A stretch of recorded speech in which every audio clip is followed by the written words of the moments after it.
Welcome to KRR kitchen. இன்றைக்கி நம்ம நல்ல ஒரு அருமையான சாம்பார் ரெசிபி தான் பார்க்க போகிறோம். இந்த சாம்பார் பார்த்திங்கன்னா பருப்பே இல்லாமல் ரொம்ப அருமையாக சூப்பராக செய்ய போகிறோங்க.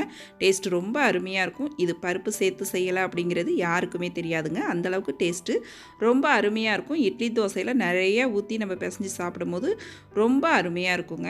எப்படி செய்கிறது நம்ம வீடியோக்குள்ளே போய் பார்ப்போம். அதுக்கு முன்னாடி நம்ம சேனலை இப்போ தான் ஃபஸ்ட் டைம் பார்க்குறீங்கன்னா சப்ஸ்கிரைப் பண்ணி வச்சுக்கோங்க. கூடவே பெல் சிம்பிள் ப்ரெஸ் பண்ணி ஆல்கிற ஆப்ஷனையும் ப்ரெஸ் பண்ணி வச்சுக்கோங்க.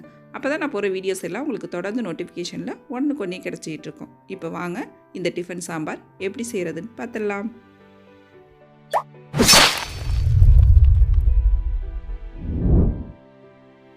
இப்போ சாம்பார் செய்யறதுக்கு பார்த்தீங்கன்னா ஒரு பெரிய வெங்காயம், ஒரு 10 சின்ன வெங்காயம், ஒரு 4 தக்காளி பழம், ஒரு 10 பல் பூண்டு, 2 பச்சை மிளகாய் கீறிட்டு வச்சுருக்கேன். அப்புறம் ஒரு 5 சின்ன வெங்காயம் கட் பண்ணி வச்சுருக்கேன்.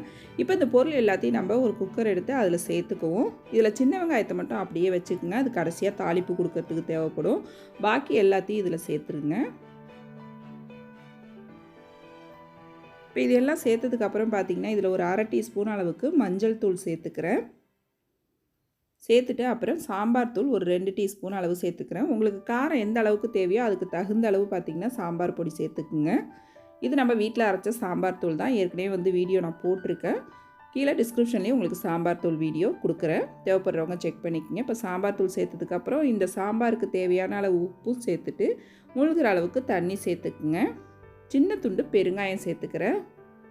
கட்டி பெருங்காயம் உங்கள்கிட்ட இல்லைன்னா நீங்கள் தாளிக்கும் போது கூட சேர்த்துக்கலாம். இப்போ தண்ணி சேர்த்து நல்லா கலந்து விட்டுட்டு இதில் 1 டீஸ்பூன் அளவுக்கு நல்லெண்ணெய் சேர்த்து வேக வச்சு எடுத்துக்கணும். நம்ம இப்போ எண்ணெய் சேர்த்துக்கிறேன். குக்கர் மூடி போட்டு அடுப்பை மீடியம் ஃப்ளேமில் வச்சு ஒரு 2 விசில் வச்சிங்கனாலே போதும். நல்லா வெந்து வந்துடும். வெங்காயம் தக்காளி பழம் எல்லாம் நல்லா வெந்ததுக்கு அப்புறம் பார்த்திங்கன்னா ஆற வச்சு எடுத்துக்குங்க. வேக வச்சுட்டு நம்ம ஆற வச்சு எடுத்துக்கணும். இப்போ இது வேகட்டும். அதுக்கப்புறம் நம்ம சாம்பார் எப்படி செய்கிறதுன்னு பார்ப்போம். இப்போ குக்கரை ஓப்பன் பண்ணி பார்ப்போம். ப்ரெஷர்லாம் தன்னால் ரிலீஸ் ஆகிடுச்சு.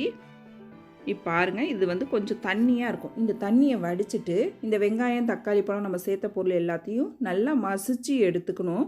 கொஞ்சம் கூட நமக்கு தெரியக்கூடாது. நல்லா மசிச்சு எடுத்துக்கணும்.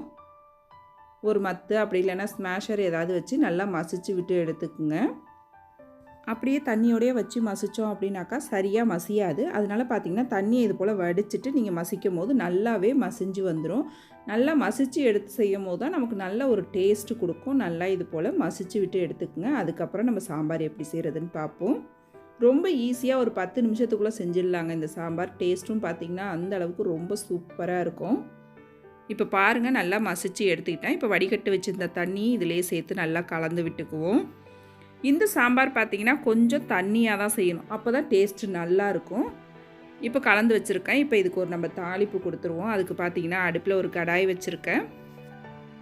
நல்லா கடாய் சூடானதுக்கு அப்புறம் பார்த்திங்கன்னா இதில் ஒரு 2 டீஸ்பூன் அளவுக்கு எண்ணெய் சேர்த்துக்கிறேன். எண்ணெய் நல்லா காஞ்சதுக்கப்புறம் ஒரு 5-6 வெந்தயம் சேர்த்துக்குங்க. ஒரு 1/2 டீஸ்பூன் உளுத்தம்பருப்பு, 1/2 டீஸ்பூன் கடுகு, அதே போல் ஒரு 1/2 டீஸ்பூன் அளவுக்கு ஜீரகமும் சேர்த்துக்குங்க. சீரகம் சேர்த்து எல்லாத்தையும் நல்லா பொரிய விட்டுக்குங்க. இப்போ கடுகு உளுந்து சீரகம் எல்லாம் நல்லா பொரிஞ்சு செவந்து வரட்டும்.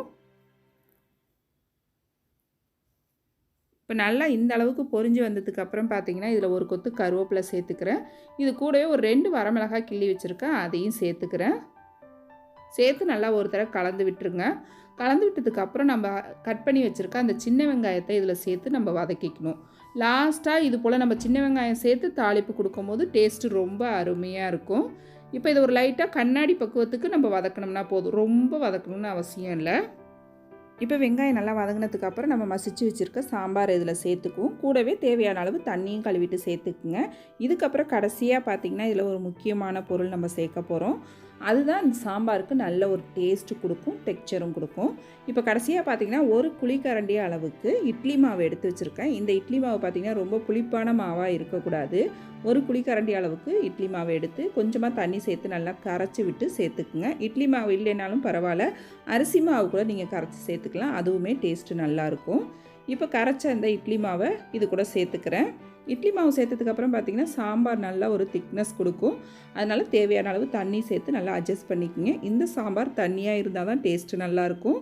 இப்போ நல்லா ஒத்தாப்பில் கலந்து விட்டு கடைசியாக இதில் கொத்தமல்லி தழை தூவிக்கிங்க. தேவைப்பட்டுச்சுன்னா கொஞ்சமாக சர்க்கரையும் சேர்க்கும் போது டேஸ்ட்டு நல்லாயிருக்கும். நான் இன்றைக்கி சேர்க்கலை. தேவைன்னா நீங்கள் சேர்த்து செஞ்சு பாருங்கள். ரொம்ப அருமையாக இருக்கும். இப்போ நல்லா கலந்து விட்டு ஒரு 5 நிமிஷத்துக்கு கொதிக்க விட்டிங்கன்னா போதும். நம்மளோட சாம்பார் சூப்பராக ரெடி ஆகிடும்.